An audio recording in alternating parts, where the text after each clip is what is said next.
Yo!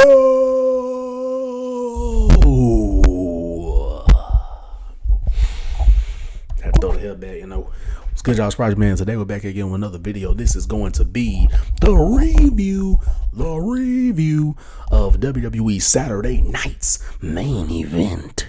Now, I gotta be as entertaining as I can in the most silence that I can, because that type of time, people upstairs or mom is upstairs trying to sleep, So the most entertaining I could be in the quietest form possible. But anyway, let's do this. Saturday Night's main event, as I was saying, review right now. So let's do this thing. I'm only gonna say the finish and what I thought of everything, and whether or not I got my predictions right. So first match that started us off was CM Punk and Sami Zayn versus Seth Rollins and Braun Breaker. So Braun is obviously fantastic, doing all his athletic stuff. Punk got a nice pop, they were chanting for him before he came out there and stuff. So the match ended with, I'm trying to remember the exact finish. I know what happened was CM Punk was on the outside of the ring where the barricade was at, and the third man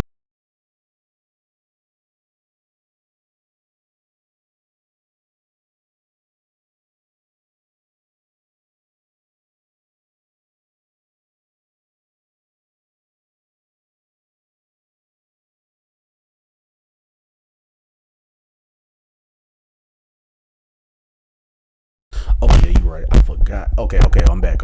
Okay, I forgot that I'm realizing now that this thing is like breaking. So that's why this mic keep disconnecting. But anyway, yeah, so Bronson Reed comes in, and he is indeed the third man. Sorry if I didn't cut this. If I didn't cut the portion of me trying to get the mic back to work out, it's because I wanted to upload this video quicker. So just in case I leave that in there. But anyway, Bronson Reed comes out there, man, and he gets what's his name? CM Punk to go through that through the barricade.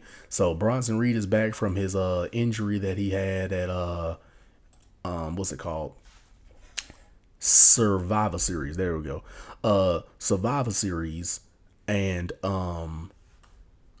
he came, and the interesting dynamic here is the fact that obviously Seth and Bronson Reed, they had a rivalry. You know what I'm saying? Like, they had a rivalry. So that's kind of interesting that he ended up being the third man, considering the fact that Seth and Bronson had like 2 matches, and they had one fall apiece. So that's actually kind of fitting that they reconciled, reunited, and stuff like that. And they're a team now. I don't know what they're gonna call this faction, but they're a team. You know what I'm saying? But that's 2 heavy hitters, man. Bronson Reed and Braun Breaker. Ooh, that boy Seth made sure he was building an unstoppable unit. But I think it was Braun Breaker hit a spear on Sammy, which we knew Sammy was taking the pin. 1, 2, 3 in the center of the ring, and then they hit as CM Punk tried to get his hands on Paul Heyman. What was it? Bronson Reed, because it's the Braun thing that's messing me up. Bronson Reed and Seth, or I should say Braun Breaker and Seth Rollins held down Punk and let Bronson Reed hit that freaking splash off the top, the tsunami, to just crush all of Punk's lungs and knock all the air and wind out of his body.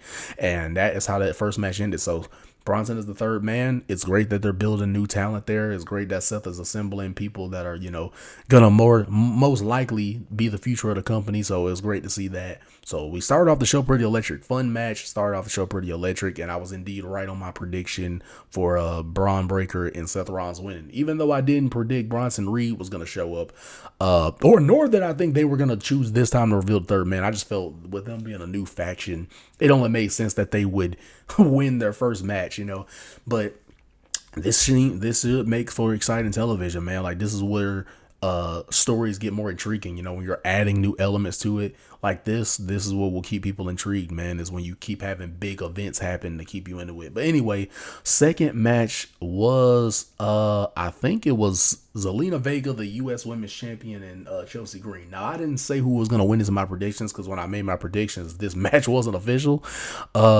And Zelina ended up retaining, which I figured was going to happen. The match wasn't all that great, and Zelina unfortunately messed up a 619, but that messed up 619 also messed up Chelsea Green's face. So I think she had like her nose or whatever was bleeding from she was like messing up the 619, and I think she just tried to kick her so that it's some type of contact was made, but that ended up making Chelsea bloody nose. But hopefully Zelina can do something different with the U.S. Women's Championship, because I feel like they're revolving it too much around Chelsea. Even though she's over, I think unless she was getting the title back, we can chill on Chelsea Green. We can move her on to other things that she can apply her talents to, because with them going back and forth the U.S. Women's title, I don't think that's going to do anything for anybody. Because with the Intercontinental Women's Championship, at least they have, a main eventer like Becky in there in the mix for it. So that makes it more intriguing. So they could include Chelsea in some stuff, to say the least. But anyway, and something different, I should say.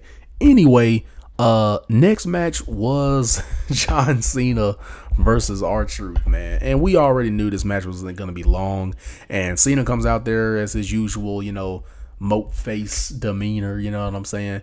And the crowd, gave him an initial pop, but then they, some of the people did the Cena sucks stuff. So mixed reaction, you know what I'm saying? Because they know it's his last year, even though he's a heel. But anyway, he comes there. And then John Cena music plays again, and obviously, does the thing with the ring announcer, makes them announce the way he wants to be announced, the Never Seen 17 and all that stuff with Lillian as the announcer. But anyway, then John Cena music plays again, and it's R-Truth coming out in Cena's gear and doing the stuff he did as the face with the salute and the towel in the camera and the diving in the ring and hitting the ropes and the 3-second tan and everything. So, and throwing the shirt in the crowd, whatever. All the stuff that in the hat in the crowd, I should say. So all the stuff that Cena was known for doing as good guy John Cena, as face John Cena. But yeah, match was short. They both hit the 5 moves of doom on each other, except when Cena did it, it got the job done with the Attitude Adjustment.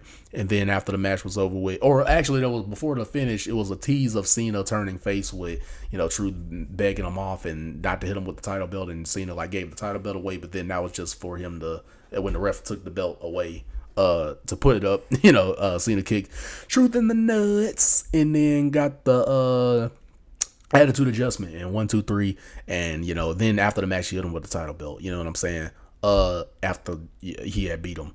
So yeah, mixed bag in the sense that on one hand, obviously, yeah, this was a fun little match because Truth with the whole I'm the big John Cena fan, childhood hero thing, that's kind of funny, but at the same time, with Cena's last year and a legend like Cena, some could fairly say that this is a waste of time. Why are we even doing any type of joke matches like these, considering he's not going to be there long? If he had 5 more years, it'd be different, but knowing this is last year is come on, man. Did we need to do a joke match like this? You know what I'm saying?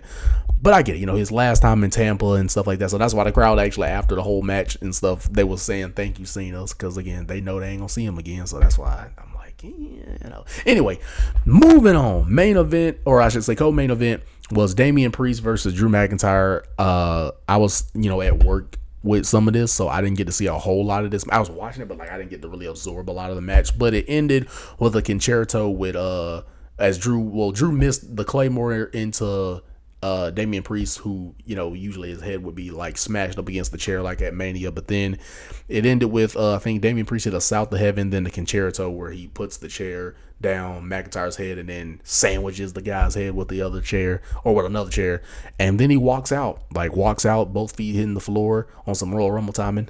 Except this time, if you leave the ring, you win. So he decided to end the match that way, and Drew is shoving off anybody trying to put him on the cart or the ambulance or anything like that, because that was the whole thing, someone's gonna leave on a stretcher, but Drew made sure he wasn't gonna leave on no stretcher, you know what I'm saying? So fun match, I guess, because I said, I didn't see a whole lot of it. I got more interested in this feud as time went along, but I can't say I was ever fully sold on this feud. I think it's something with Damian Priest that's not, I think there's a gear he's missing for me to really be in that same category as where Drew is at in that big time world champion main event scene. But so to me, it's the story got better as it went along, but I just was never fully sold on this story personally. Even though they had a lot of history and stuff like that. Hopefully this is the end of the feud. They had a, which is crazy how they had a street fight match and a steel cage match. That's an interesting way to end the feud. A street fight where all the equipment's legal to a match where there's just a cage in there. But anyway, hopefully this is the end of the feud. Hopefully they both can move on to something else and we can have more different and or exciting television. But main event time, Jey Uso versus the world champion versus that boy Logan Paul, you know what I'm saying? My guy, you know what I'm saying? But anyway, before this match happened, there was a backstage interaction between John Cena and Jey Uso. I basically saying it's fitting that like I say I'm gonna ruin wrestling, and that's gonna continue with a YouTuber beating someone like you who has such a massive like legendary bloodline in the history of pro wrestling. With a legendary bloodline like yours, it's crazy that you're gonna lose to a YouTuber that's gonna like essentially follow you. You losing to a family like yours would have, you know, as they have such a rich history in pro wrestling, you're basically gonna end up like embarrassing them by losing to a YouTuber, which is also gonna be fitting that plays into me whole ruining wrestling thing, right? Because I'm gonna ruin wrestling, and then the other world champion is a YouTuber, right? So that kind of plays into it together, how they're ruining wrestling and stuff like that, or how it would be part of the plan of ruining wrestling and stuff like that. So that set up basically what we got in the main event, which was, like I said, Jey and Logan, and the match ended with Cena coming out there. I think Jey had hit like a move on Logan, I think. And Cena was like in there to, you know, help Logan out basically, or just get, you know, get at Jey Uso. And as he was beating Jey Uso down, Cody Rhodes returns, man. Since WrestleMania, Cody Rhodes returns. No suit, man. He was in the sleeveless shirt, the tracksuit and whatnot. Comes out there and, you know, he handled business, you know what I'm saying? Takes out Cena. And then Jey Uso hits a spear on Logan Paul as Logan missed the lucky punch. You know, as he went to knock out Jey Uso, I think he like ducked underneath and then hit a spear on Logan. 1, 2, 3. Jey Uso retains. So the only thing I got wrong was Damian and Drew. I thought Drew was gonna win, but Damian won. So everything else I got right prediction wise. So match was okay. The main criticism before I say that, Cody then on the microphone basically just set up a tag match between Jey Uso and himself, Jey Uso and Cody versus Logan and Cena at SummerSlam. So, or I should say at Money in the Bank. I said SummerSlam, Money in the Bank. So that's gonna be more than likely officialized. You know what I'm saying? So Jey and Cody versus Logan and Cena. I don't know if like Travis is gonna be in this, because I know some people might have said they're gonna make it maybe a 6-man tag, because that's what they do with celebrities. They put them in a multi-man match so they don't gotta do a lot of work. But hopefully that's not the case. I just don't think Travis, like, you know, I don't think he needs to be involved with like the main event scene like this. Like, well, at least with Logan, he's proven himself over a certain period of time. But with Travis, is like he's only been here since earlier this year, so. Don't think he needs to be involved in this, but who's to say they won't? But the main problem with this show was there could have been more importance to certain matches. Like the beginning, the first match, the last match, and the steel cage match was probably the only matches on here that actually mattered.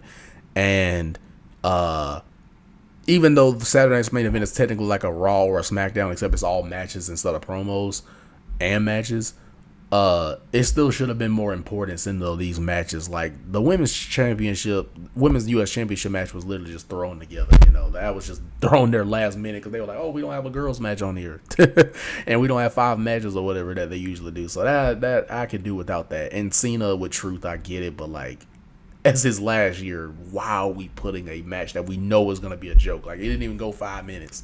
Nobody thought it would either. So. Don't know about like, and then the time of the commercials was not good either. Like, it was so much commercials that you didn't really see a whole lot of the wrestling. Like, you know, I get they don't have a lot of control over commercials, but god done, bro. If this is gonna be more about the wrestling, give us more wrestling. Especially all that money y'all been making. Shoot, man, we can afford to cut some of these commercials down. But anyway. The only other thing that I thought about the show was that was funny. Jesse Ventura on commentary complaining about Drew or Damian just being able to leave the cage. Like he was like, "What kind of BS is that? Where he can just leave the cage to win the match?" That was actually kind of funny.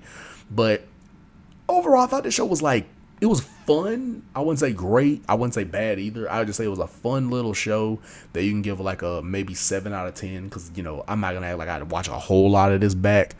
First and last match would probably be the only thing you would watch back, but even then for the last match, not even because it was such a great match, because again commercials blew it out of the water, commercials blew the match out of the water. You know what I'm saying?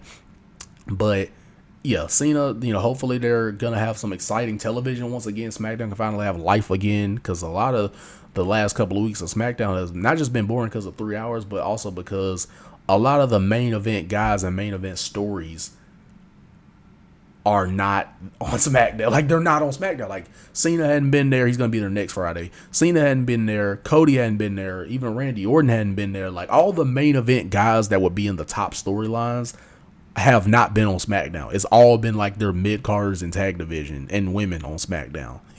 So that's what's missing from SmackDown. So hopefully it picks up pace next week, even though it's probably still going to be a boring show just because it's 3 hours. At least there will be more to watch. Yeah, like more to tune into, you know what I'm saying? But anyway, if you enjoyed Saturday night's main event, let me know how you thought about it in the comments down below, man. Hopefully, like I said, this Cody John Cena story could, pick up pace, because some people haven't been liking the John Cena heel run. I thought it could have been better as well, but hopefully things like Cody being back makes it pick up pace, you know what I'm saying? But anyway, love and appreciate you guys. And Cody did not get booed when I mean, some can say it's a return, so they were going to cheer, but Cody did not get booed, so we still got that going for us. So they haven't turned on him. But anyway, love and appreciate you guys. Let me know what you thought of Saturday night's main event, and at the end of the day, we're going to say it is what it is, and what it's going to be is this Prodigy continue to come out with the content, the videos, the bangers over and over again for you guys, doing my thing and doing it well, and doing what I need to do to get to where I need to be at the top of the game in this content creating world. And we are going to build this channel up, and I shall see y'all in the next video, man. That is the vibe that DJ's on.